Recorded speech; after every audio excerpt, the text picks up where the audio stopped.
Hello guys, magandang hapon po sa ating lahat. For today's video guys, magbubukas po ako ng isang power supply na isa sa aking mga ginagamit sa aking PisoNet.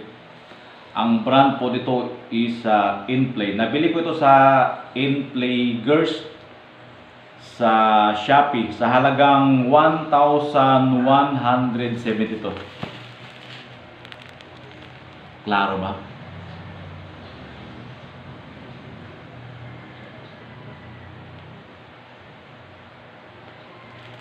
Yan, buksan na po natin.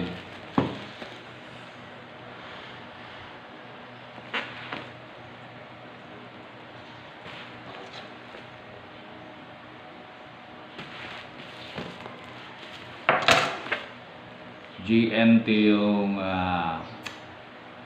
service yung nagdi-deliver.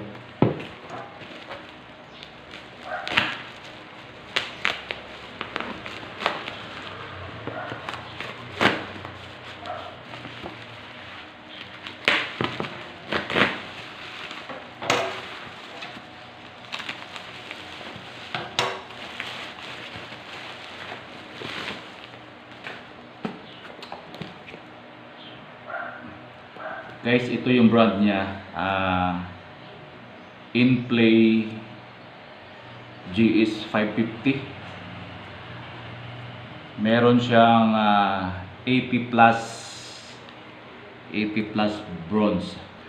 Recommended ko ito sa mga nagpipisonet, no?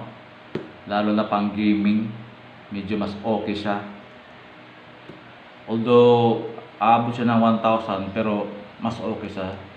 Dati kasi yung ginagamit ko yung mga generic power supply, medyo minsan nagka-problema eh.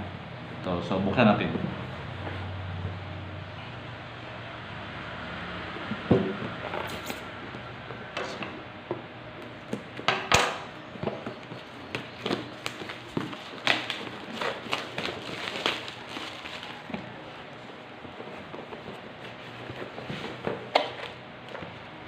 So guys, may kasama siyang power cord. At ito na yung pinaka power supply niya.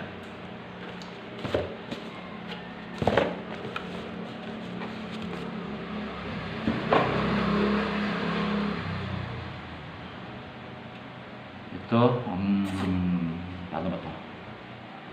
Ayan, InPlay 550 watts. Nabili ko to sa halagang 1,172 sa Shopee. Guys, mas recommend ko sa mga nagpipisonet na siguro yung gagamitin nyo mga ganito, may nakalagay na AP plus bronze, o siguro ito yung parang pinaka sabihin nating pisyo na true rated, no? Kasi yung mga generic kasi wala kang makikita doon na true rated ba, or walang ganito, walang 80 plus bronze, or meron 80 plus silver or gold, platinum.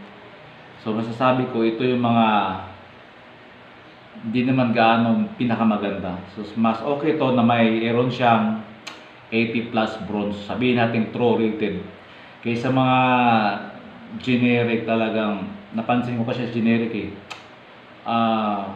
mainit siya lalo na sa pang gaming, no?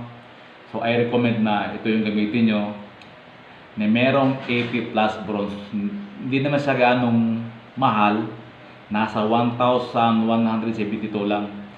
Unlike sa bibili ka ng generic, although mura nga siya, nasa 500 lang, pero yung performance kahit nagro-Roblox, minsan nagka-problema yung computer eh. Tsaka napansin ko kahit may cooling fan siya, maliit lang, talagang yung loob ng power supply mainit siya. So ito napansin ko okay siya. So I suggest na bibili kayo ng mga merong 80 plus.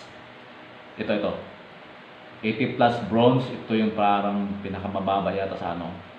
true rated. Merong 80 plus bronze, 80 plus na silver, merong gold, 80 plus na platinum. So mas maganda siya gamitin pag merong mga 80 plus. So yan guys, unboxing muna tayo. So maraming salamat at siyempre paki-like, subscribe na rin sa aking YouTube channel. Thank you. God bless.